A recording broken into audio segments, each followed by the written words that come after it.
Everyone, আসসালামু আলাইকুম। কি অবস্থা, কেমন আছেন সবাই? আশা করি ভালো আছেন। আজকে আমি আপনাদের কাছে একটা গিফট শেয়ার করব। এই গিফটটা আমাকে বহুদূর থেকে আমার একজন প্রিয় মানুষ পাঠিয়েছে।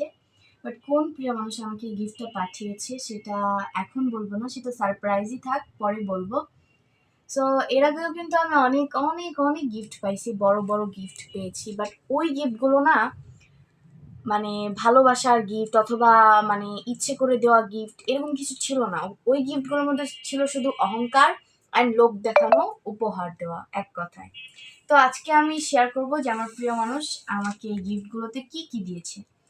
তো এই যে কাজল, আর হচ্ছে আর আবার কাঁকড়া, হিজাব পিন, তারপর হচ্ছে একটা সুন্দর ব্ল্যাক কালার চুড়ি। ব্ল্যাক কালার কিন্তু আমার ফেভারিট, সে জানে।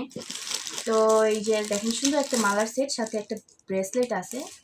তারপর হচ্ছে কাজল, টিপ, মেহেদি, নেল পলিশ।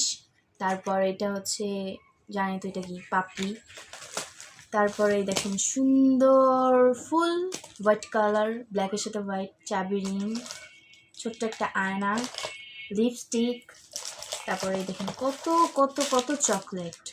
আর এই যে হচ্ছে একটা সুন্দর ব্ল্যাক কালার শাড়ি আর তার সাথে ব্লাউজের পিস। আসলে গিফটটা আমার অনেক বেশি ভালো লেগেছে অ্যান্ড অনেক খুশি আমি। যদি আমার সেই প্রিয় মানুষটা আমার ভিডিওটা দেখে, তাহলে থ্যাংক ইউ সো মাচ এত সুন্দর একটা গিফট দেওয়ার জন্য।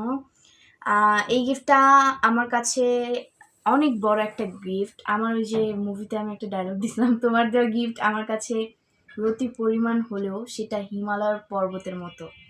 সো এই গিফটটা আপনাদের কাছে ছোট লাগতে পারে, বাট আমার কাছে অনেক বড় একটা কিছু।